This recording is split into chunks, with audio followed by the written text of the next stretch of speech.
श्री महाभारते खिल्ल भागे श्री हरिवंश महात्म्यम प्रथमोध्याय। हरिवंश श्रवण का महात्म्य, नारी के 5 दोष और हरिवंश श्रवण से उनकी निवृत्ति, पाठ के उत्तम मध्यम आदि भेद तथा गोव्रत की विधि। अंतर्यामी नारायण स्वरूप भगवान श्री कृष्ण, उनके नित्य सखा नर स्वरूप नरश्रेष्ठ अर्जुन, उनकी लीला प्रकट करने वाली भक्ति सरस्वती और उन लीलाओं का संकलन करने वाले महर्षि वेद व्यास जी को नमस्कार करके जय इतिहास पुराण एवं महाभारत का पाठ करना चाहिए। सत्यवती के हृदय को आनंदित करने वाले उन पराशर पुत्र व्यास जी की जय हो, जिनके मुखारविंद से निकले हुए वांग में अमृत का सारा जगत पान करता है। मैं एक ज्ञान रूपी तिमिर रोग रतौंदी से अंधा हो रहा था, उस दिशा में जिन्होंने ज्ञान रूपी अंजन की शिलाका से मेरे बुद्धि रूपी नेत्र को खोल दिया है, उसमें ज्ञान का प्रकाश भर दिया है, उस श्री गुरुदेव को नमस्कार है, जिससे ये अखंड मंडलाकार चराचर जगत व्याप्त है। उस परमात्मा के स्वरूप का जिन्होंने साक्षात्कार कराया है, उन श्री गुरुदेव को नमस्कार है।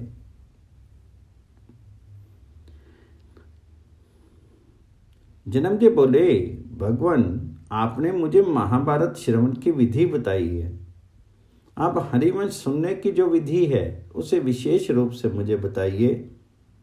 तो विषमपायन जी ने कहा, राजन, ऋषि मुनि हरिवंश को ब्रह्मा विष्णु और महादेव जी का स्वरूप बताते हैं। तुम ये समझ लो कि हरिवंश सनातन शब्द ब्रह्म में है। इस शब्द ब्रह्म में निष्णात हुआ पुरुष पर ब्रह्म परमात्मा को प्राप्त कर लेता है। दीप श्रेष्ठ, हरिवंश पुराण सुन लेने पर शीर वाणी और मन के द्वारा संचित किए गए सारे पाप उसी तरह नष्ट हो जाते हैं जैसे सूर्योदय होने पर अंधकार।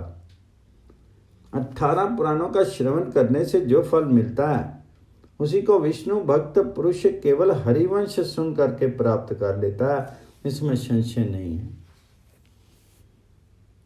स्त्रियां और पुरुष इसे सुनकर के भगवान विष्णु के धाम में जाते हैं। राजन, कालयुग में जम्बूद्वीप का आश्रय लेकर के रहने वाले लोगों में इस ग्रंथ के श्रोता दुर्लभ हो जाएंगे। ये मैं सत्य सत्य बता रहा हूं।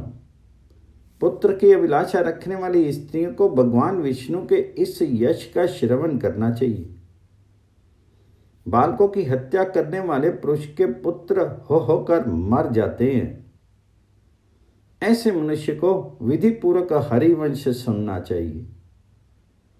जो गुरु, चंद्रमा, अग्नि और सूर्य की ओर मुंह करके पेशाब करता है अथवा वीर्य छोड़ता है, वह पुरुष जन्मांतर में वीरहीन नपुंसक हो जाता है। जो स्त्री फूलों और फलों का नाश तथा बालकों की हत्या करने वाली होती है, जो फलों को काटती तथा बालकों का माता पिता से वियोग करा देती है, जो दूसरी स्त्रियों के गर्भ गिराने वाली और प्राय ऐसी ही स्त्रियों के संपर्क में रहने वाली है, इस तरह की सारी स्त्रियां अपने पापों के कारण 5 प्रकार के दोषों से युक्त होती हैं। अपुष्पा अर्थात रजो दर्शन से रहित, मृतवत्सा अर्थात जिसके बच्चे पैदा होकर के मर जाते हैं, काकवंध्या अर्थात जिसके एक ही संतान होकर के रह जाए, दूसरी संतति ना हो, कन्या प्रजा केवल कन्या पैदा करने वाली तथा सत्रावियों युक्ता जिसका गर्भ भी गिर जाता हो, ऐसी उन सभी स्त्रियों के दोषों का निवारण करने के लिए हरिवंश गरजता रहता है। वह कहता है, मेरा श्रवण करने से सारे दोष तत्काल नष्ट हो जाते हैं। जो मनुष्य स्वर्णदान, घृतदान और पददान के साथ हरिवंश को 10 बार सुनता है, उसका तेज सफल होता है। अपुष्पा, रजोदर्शन से रहित नारी के लिए 10 आवृत्ति हरिवंश सुनने का विधान है। जिसके बच्चे पैदा होकर के मर जाते हों वे 7 बार हरिवंश सुने, जिसके गर्भ गिर जाते हों वे 5 बार, और जो काक बंदिया हो वह 3 बार हरिवंश की कथा सुने। केवल कन्या पैदा करने वाली स्त्री एक ही आवृत्ति हरिवंश की कथा सुन करके पुत्र प्राप्त कर सकती है। संपूर्ण दोषों की शांति के लिए जीवन भर हरिवंश सुनते रहना चाहिए, जिससे भावी जन्म पाकर के वह फिर उन दोषों से युक्त ना हो। हरिवंश का पाठ उत्तम और मध्यम के भेद से 2 प्रकार का होता है। यदि अर्थ सहित इसका पाठ या श्रवण किया जाए तो वह उत्तम है, बिना अर्थ का पाठ मध्यम श्रेणी का माना गया है। बिना अर्थ के भी यदि शुद्ध पाठ हो तो वह उत्तम के ही समान होता है। दिनों की संख्या के भेद से इसके पाठ की उत्तम, मध्यम, अधम 3 श्रेणियां हैं। 9 दिनों में इसका पाठ हो वह उत्तम कहा जाता है।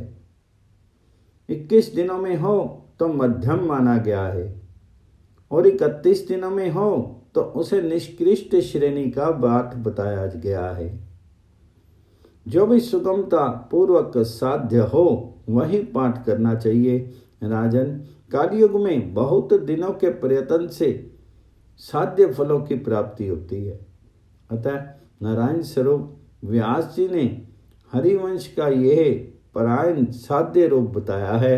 कालयुग में नवान पुराण और 21 दिनों का परायण श्रोता के अभीष्ट की सिद्धि के लिए गर्जना करता है।